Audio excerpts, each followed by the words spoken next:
Last 6 months లో. Okay, last గత 6 నెలలుగా under estimated factor. Sir if you don't mind కొంచెం ముందుకు వచ్చి మాట్లాడరా, మీ ఫోన్ కొంచెం ముందుకు వచ్చి మాట్లాడరా, సో దట్ నెట్వర్క్ కనెక్ట్ అవుతుంది. యా ప్లీజ్ సార్ మాట్లాడండి. విజయ్ ఒక అండర్ ఎస్టిమేటెడ్ ఫ్యాక్టర్ గా చాలా మంది ఒక లైట్ వెయిట్ ఫ్యాక్టర్ గా చూసుకున్నారు. కానీ అది 6 నెలలుగా కరూర్ తర్వాత జరిగిన ప్రభావం వచ్చేసి విజయ్ చాలా తీసింది. అనుకోని రీతిగా విజయ్ కి చాలా ఒక డెమోగ్రాఫిక్ డివిడెండ్ అంటారు మన ఇండియాలో. Voters population India is enjoying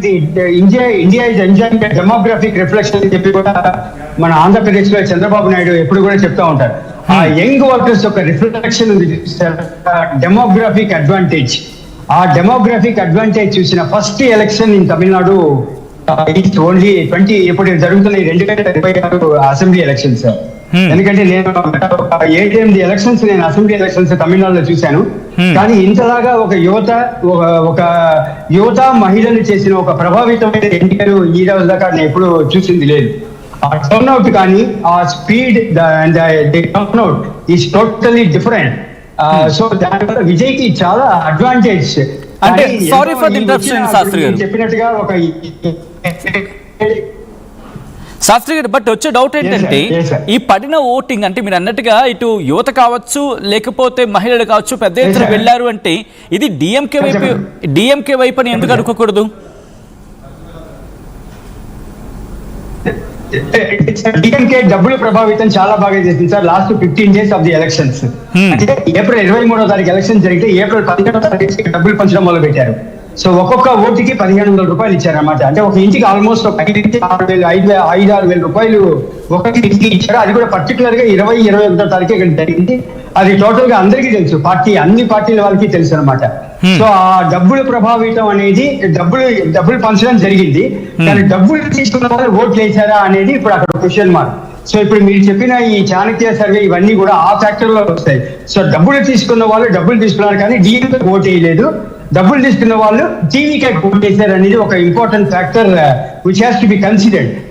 అందుకని చెప్పి మిగతా వచ్చిన 3 సభ్యులతో కూడా విజయ్ కి చాలా ఎక్కువ సీట్లు వస్తాయి. విజయ్ విల్ బి స్పాయిలర్ అంటున్నారు కానీ ఇంకా is a very very serious politician.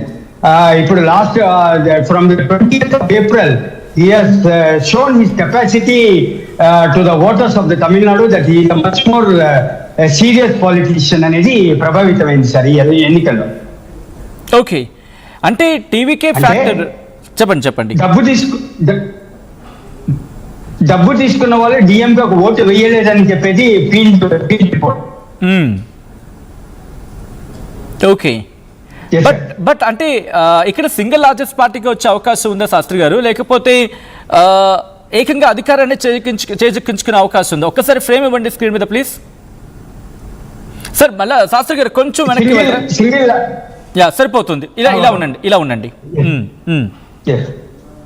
Sir single largest party రావడానికి ఛాన్స్ లేదు. ఓకే, కానీ the total number of new voters అంటే కొత్త ఓటర్స్ 18 ఏళ్ల వాళ్ళు ఇప్పుడు 18-19 ఏళ్ల వాళ్ళు ఇప్పుడు ఓటర్స్ అయిన వాళ్ళు 15 లక్షల మంది ఉన్నారు తమిళనాడులో. ఓకే, సో 30 ఏళ్ళ 18 నుంచి 29 ఏళ్ల వయసు ఉన్న వాళ్ళు 1.22 crores. సో టోటల్ గా కలిపితే మనకి దగ్గర 1.7 crores. సో 1.7 crore ఓటర్స్ లో ప్లస్ ఫీమేల్ ఓటర్స్. సో ఒక ఇంట్లో ఇద్దరు వచ్చేసి విజయ్ ఓటేశారు. ఓకే, ఒక ఇంట్లో ఇప్పుడు చెప్పిన 15 లక్షలు ఉన్న వాళ్ళు ఒక ఇంట్లో 2 ఓట్లు విజయ్కి వెళ్ళాయి. ఆ 2 ఓట్ల వల్ల లేడీస్ కూడా విజయ్కి ఓటేశారు. ఓకే, సో ఈ ఇన్ఫ్లుయెన్స్ డిఎంకేకి డిజాస్టర్ గా మారిపోతుంది. అదనమాట టోటల్ అనాలిసిస్. ఈ టోటల్ అనాలిసిస్ లో ఇప్పుడు దగ్గర 2 కోట్ల మంది ఓటర్స్ ఈ ఓట్సే మారిపోతున్నాయి. To be the game changer for Vijay in a positive manner. అంటే ఎందుకు దాదాపుగా విజయ్కి సంబంధించి మాట్లాడుకుంటే ఫ్రేమ్ లో ఎక్కడ కనిపించలేదు. తను బహుశా తెలుగు రాజకీయాల్లో కూడా తన గురించి పెద్దగా చర్చ జరగలేదంటే అంత ఇంపాక్ట్ చూపించాలని క్వశ్చన్ మార్క్ వచ్చింది. బట్ తమిళనాడు గురించి మాట్లాడుకుంటే ఎందుకు తమిళ ప్రజలు ఈరోజు విజయ్ వైపు చూశారు? అంటే ఏఐడిఎంకేకి ఆల్టర్నేటివ్గా చూసే ప్రయత్నమా, లేకపోతే తన సినీ ఇమేజ్ మాత్రమే చూసారా, లేకపోతే ఎంజీఆర్ జయలలిత తర్వాత సినీ ఇండస్ట్రీ నుంచి అఫ్ కోర్స్ కమల్ హాసన్ వచ్చారు, లేకపోతే మధ్యలో రజనీకాంత్ మాట వినిపించింది, ఆయన రాలేదు. బట్ విజయ్ కావచ్చు, సో ఇలా విజయకాంత్ కావచ్చు, వీళ్ళందరూ వచ్చారు, అవుట్ ఆఫ్ ద ఫ్రేమ్లో కనిపించారు, వెళ్ళిపోయారు. బట్ విజయ్ని ఎందుకు ఈసారి చూసారనుకోవాలండి? విజయ్ మీద ఒక చాలా సింపతి ఫ్యాక్టర్ ఉంది. విజయ్ మీద ఒక న్యాచురల్ అఫినిటీ టువర్డ్స్ విజయ్ అనేది చాలా ఎక్కువ తమిళనాడులో. సో ఇప్పుడు నిన్న ఒక మీటింగ్ జరిగింది. నిన్న విజయ్ వచ్చేసి ఎమ్మెల్యే వాళ్ళందరినీ కూడా పిలిచి మాట్లాడాడు క్యాండిడేట్స్. ఒక్కొక్క క్యాండిడేట్ 25 మంది చెప్పిన ఒక్కొక్క బ్యాచ్ గా నిన్న రోజంతా కూడా ఎంపీఎస్ మాట్లాడాడు. సో ఆయన ఇచ్చిన కాన్ఫిడెన్స్ ఏంటంటే తప్పకుండా మనం వస్తున్నాము, ఇక్కడే మనం గెలవబోతున్నాం అనే కాన్ఫిడెన్స్. ఆ కాన్ఫిడెన్స్ ఎక్కడి నుంచి వస్తుందంటే మనం ఎన్టీఆర్ టైంలో, బికాజ్ నేను ఒక స్టూడెంట్ గా ఉన్నప్పుడు గుంటూరులో నేను చూసాను ఎన్టీ రామారావు అని. ఆ రోజులో ఉన్న ఆరా, దట్ మనం ఆరా అంటాం, ఆ charisma and aura and the reflection of the mood అవన్నీ కూడా విజయ్ లో ఒక అనుకోని రీతిలో ఎక్కువగా కనబడ్డాయి. ఎందుకంటే ఒక బ్యాగేజ్ లేకుండా ఒక క్లీన్ గవర్నెన్స్ అనే ఒక ఫ్యాక్టర్ లో వచ్చినట్టుగా జనాలు అర్థం చేసుకున్నారు. బట్ అది వచ్చేసి it is reflecting on the positive setup of the Tamil Nadu voters. But Shastri గారు అంటే ఒక పబ్లిక్ ఫిగర్ కాబట్టి, దట్టు ఒక ప్రామినెంట్ సినీ పర్సనాలిటీ కాబట్టి, ఆయన కనుక పార్టీ పెడితే ఆయన చూడడానికి ఒక కోకొల్లుగా రావచ్చు గాక. బట్ ఇలా పార్టీలకు వచ్చిన వాళ్ళు ఇక ఓటు వేస్తారని చెప్పి నమ్మకం అఫ్కోర్స్ చరిత్ర చాలా సందర్భాలు చెప్పింది. ఈ మరి ముఖ్యంగా బహిరంగ సభలకు వచ్చిన వాళ్ళందరూ ఓట్లు వేస్తే కనుక దాదాపు ఇప్పటికే రాజకీయాలు మారిపోయి ఉండేవి. కానీ తమిళ రాజకీయాలు దీనికి భిన్నం అనుకోవాలి.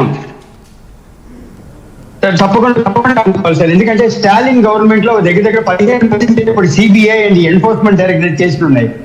ఇది అందరికీ తెలుసు. ఇప్పుడు నేను మదురై నుంచి మాట్లాడుతున్నాను. సో ఇప్పుడు మదురై నుంచి స్టార్ట్ చేసుకుని మదురై, తిరుచి, కోయంబత్తూరు అందరు మినిస్టర్స్ చాలా ఒక 15 మంది మినిస్టర్స్ మీద కేసులు ఉన్నాయి. దాంట్లో మరీ ముఖ్యంగా సెంధిల్ బాలాజీ అలాంటి వాళ్ళ మినిస్టర్స్ మీద ఎన్ఫోర్స్మెంట్ డైరెక్టరేట్ అండ్ సిబిఐ కేసులు ఉన్నాయి. సో ఇవన్నీ తప్పించి ఇదొక ఫ్యాక్టర్. తర్వాత ఫ్యామిలీ రూల్ అనేది ఇట్ కెనాట్ బి యాక్సెప్టెడ్ అనేది ప్రజల్లో చాలా బాగా తీవ్రంగా మైండ్ లో సెట్ అయింది సార్. ఇక్కడ ఫ్యామిలీ రూల్ అనేది బీజేపీ చెప్పింది, నరేంద్ర మోడీ చెప్పింది కూడా జనాలకు బాగా రీచ్ అయింది. బట్ శాస్త్రి గారు కుటుంబ పాలన ఎందుకని చెప్పండి.